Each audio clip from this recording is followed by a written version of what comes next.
guards and their front court. What would you consider as the greatest obstacle that you had to get over tonight? They're the best shooting team in the league. They're shooting the highest percentage. So that was our main concern, was how can we defend them and stay in front of them to force them to miss shots. I thought we did a really good job of it, except because of all our helping, it opened up for offensive rebounds. And as you can see in the stats, they doubled their offensive rebound, their second chance points average. So that was the big problem, and that was a huge gamble that we were grappling with the whole game. Because if we don't send help, then their field goal shooting percentage is going to take effect. But if we send help, then we open ourselves up to their offensive rebounding. But in the end, with a team like Converge, you cannot stop everything. You have to give something up. And luckily, we were able to make that one last, two crucial stops in the end game. Thank you so much, Coach Shot. Roger, congratulations. Lagi mong sinasabi na depensa ang iyong puhunan. Pero ngayon, opensa ang nagdala sa inyong panalo. Gaano ba kahirap going up against Converge guards? Kaya napilitan ka mag-extra push ngayon ulit. Sobrang hirap kasi yung tatlo. Sobrang ang gagaling. So napilitan talaga kami lahat. Hindi pwedeng ako lang yung dumipensa. Dapat buong team talaga. Yun din yung nagpa-champion namin last conference, yung depensa namin. We now open the floor to questions from the media.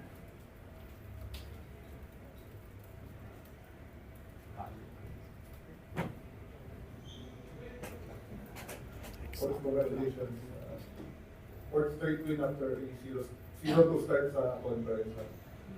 Coach, would you say yung four na nagpa-champion sa inyo last conference, truly nakabalik na or still may konti pa kayong hinahanap, especially halfway na kayo sa eliminations? Yeah, well, I don't think I'll ever be fully satisfied, but I like to say always that we're a work in progress.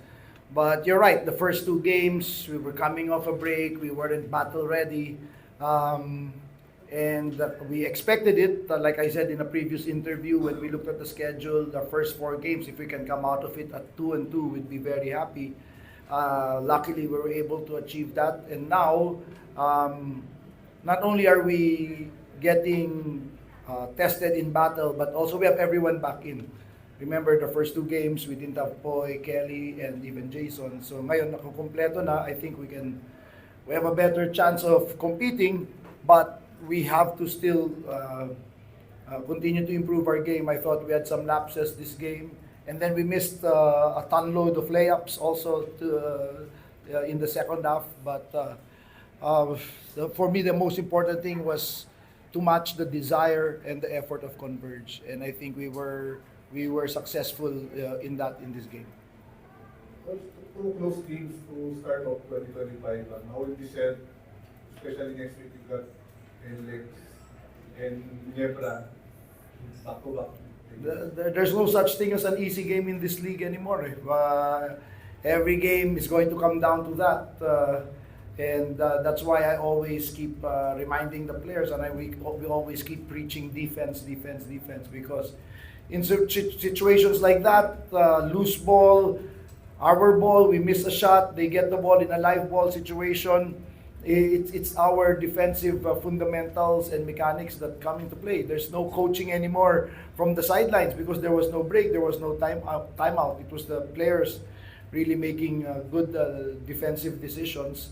And that's going to be the same way with NLEX, that's going to be the same way with Ginebra. We don't expect there to be any easy games at all. Coach, you were able to neutralize Alex Stockton's, I think 5 turnovers, something like that. Ano masasabi mo sa effort na yun na able to stop at least one of the three guards na nasabi mong magagaling sa This guy beside me is the one who was chiefly responsible for that. We knew there was a three-headed monster that is almost impossible to stop. So I said we stop. Our objective was to at least neutralize two, but I knew if we stop one, we will have a chance. Then, and you know how well Stockton has been playing lately. He's been playing at an all-star level. But Shawnee Winston, man, gave us a lot of problems, and then in the second half, it was Jordan heading. I mean, we already know what Chick Diallo can do and their bigs, but really it's their wingmen that gives the other teams a lot of problems. Ops, ano nangyari kanina, nung kakasimula lang. Oo nga. Paano ka naka... Oo, sumundot ako sa bola tapos yung tuhod ng import tumama sa legs ko. So, sobrang sakit. Charlie na tawag nun. Charlie Horse. Oo, na Charlie horse ako. So, pero kaya naman. So, yung perform, parang ano nangyari. Kailangan magtrabaho eh. So, kahit masakit, kahit may dinadamdam, kailangan magtrabaho talaga. Coach, you seem to have a very good history with Converge playing in a close games or close games.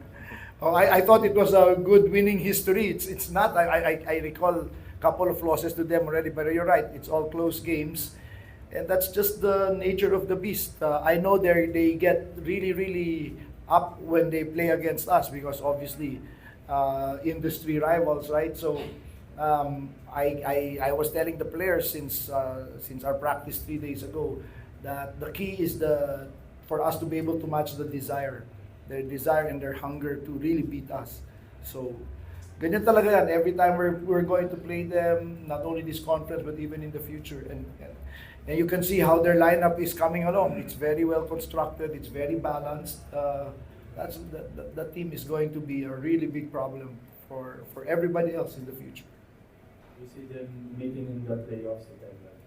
Hindi malayo. Hindi malayo yun. So, but that's too far away now. For now, our focus has to be the next game, which is NLEX. Alright, that wraps it up. Thank you so much.